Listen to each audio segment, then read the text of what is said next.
Hello there and welcome. Today we're going to be talking about Genesis chapter 6. And if you haven't already had a chance to read chapter 6, I encourage you to go ahead and read it and then turn this video back on. In chapter 6, we see where there is actually a population explosion. And one of the reasons for this is because people during that time period lived for so long. If you remember last week, we talked about Methuselah being the oldest person and how Methuselah lived, I think it was 969 years. So not only were people reproducing, but they were living a very, very long time too. Now, I don't know if you noticed or not, but in verses 2 and 3, there's some speculation about what that actually means. Those are the verses where it talks about the sons of God marrying the daughters of men. One theory suggests that the sons of God were actually demons who married human women. And this could have been one reason that God wanted to wipe away the population, because he did not approve of demons marrying human women. Another theory is the sons of God were actually the descendants of Seth, and the daughters of men were the descendants of Cain. So that was the second theory that people see in those two verses right there. God began to see that wickedness was prevalent throughout the entire earth. There were things such as sexual perversion, demonic activity, evil-hearted men, widespread corruption and violence. During this time, Noah was blameless in God's eyes, and God approached him about a plan to completely wipe out the entire population except for Noah and his family.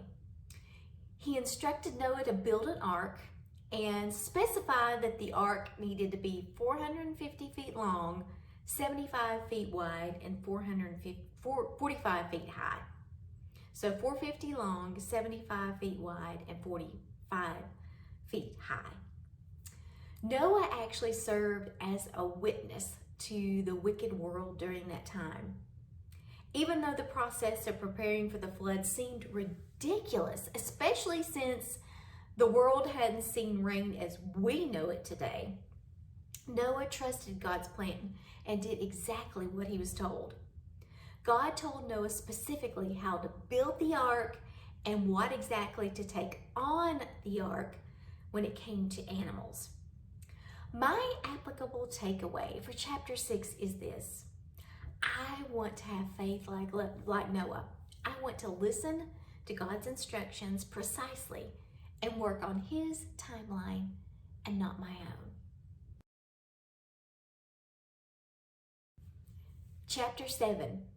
All aboard in chapter 7, the ark was complete, and God instructed Noah, his family, and all of the animals to climb aboard. In terms of the animals, Noah was told to bring 2 of every unclean animal and 7 of every clean animal into the ark. This process, though, was not like you might imagine. I can see trying to gather this many animals like herding cats, but I feel pretty confident that God probably had a method to the madness, and I think he probably actually directed the animals to the ark. We often have this picture in our mind, or I know I have, that into the ark these animals go 2 by 2, but that's actually incorrect. There were in fact 2 of every unclean type of animal, but God told Noah to gather 7 of every clean type of animal. And there was actually a reason for that, because once the flood was finished and the ground dried up, God wanted Noah to be able to offer animal sacrifices, which were common during that time period. So that's why he suggested extras of the clean animals.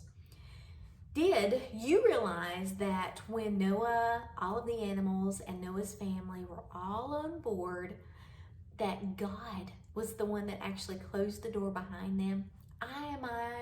Just imagine this big, loud, thunderous thud when the door closed, when God closed that door.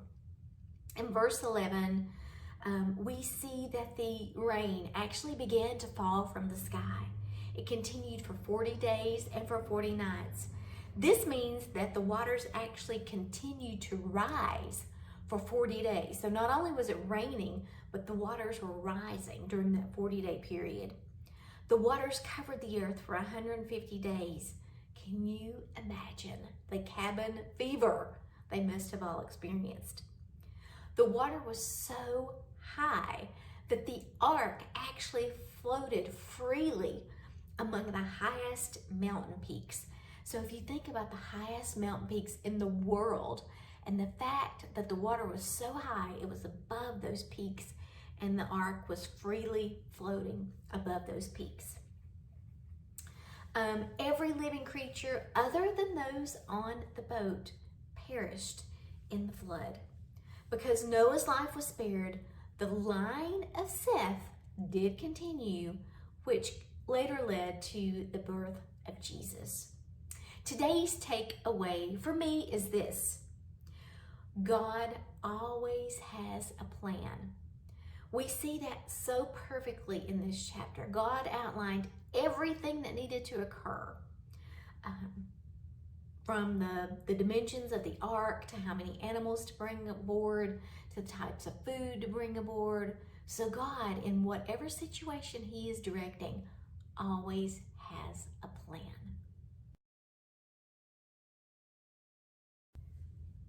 Chapter 8. Noah and his family, as well as all of the creatures, had been protected through this long flood. And now they're beginning to see the light at the end of this long rainy season. The ark finally comes to rest during the 7th month. And for 40 days, Noah opened the ark. After 40 days, Noah opened the ark and released a raven. This raven actually never returned. He also released a dove, which often symbolizes the Holy Spirit. It circled the land and returned to Noah as a sign that the earth was not ready for them to leave the ark yet. Noah waited an additional 7 days and once again released the dove. This time, she returned with an olive leaf that had been plucked from a tree. He waited again 7 more days, re-released that dove, and this time she did not return.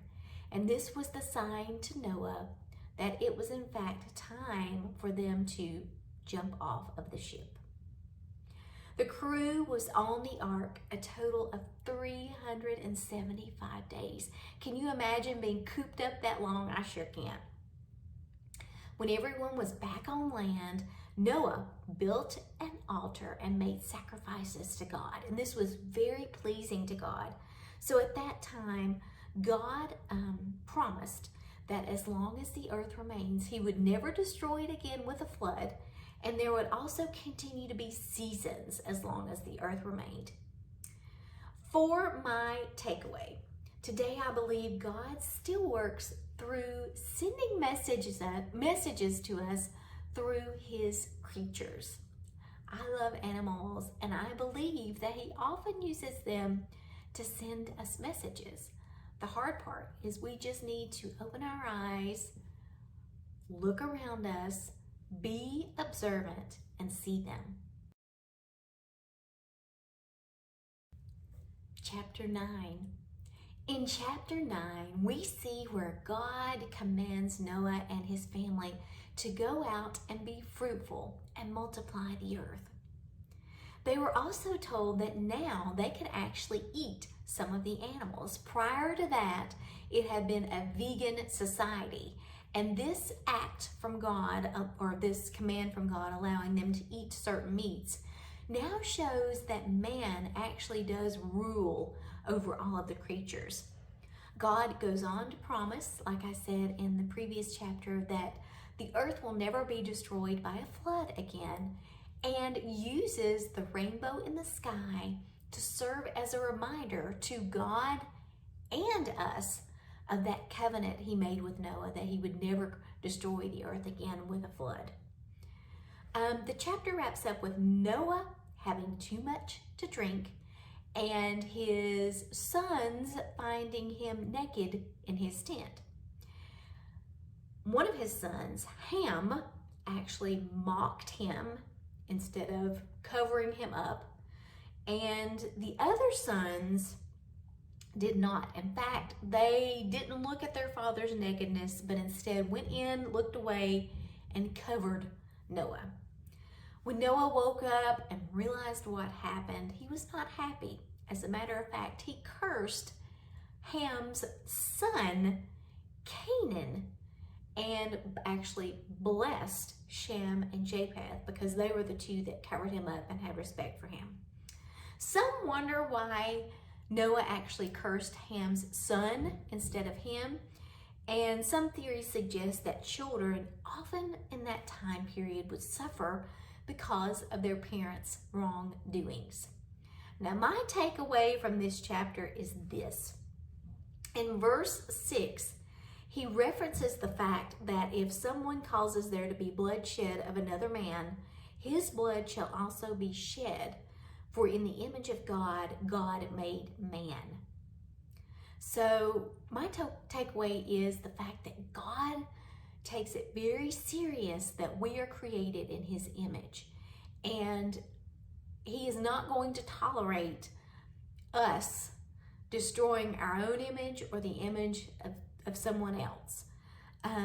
Not only should we cherish our likeness to God, but the likeness of others also. Chapter 10. Just like last week, this chapter reads somewhat like a family tree. It's talking about the lineage of Noah and his 3 sons. We read that the sons of Japheth are called the Japhethites. The sons of Ham are the Hamites, and the sons of Shem were the Semites. It goes on to explain the different lines of each of these sons and where they settled on the earth as they reproduced and grew. My takeaway today is that even though the people spread throughout the region, they still had rooted in them the ancestry lineage that led them back to the very people who had witnessed God's grace before the flood, during, and after.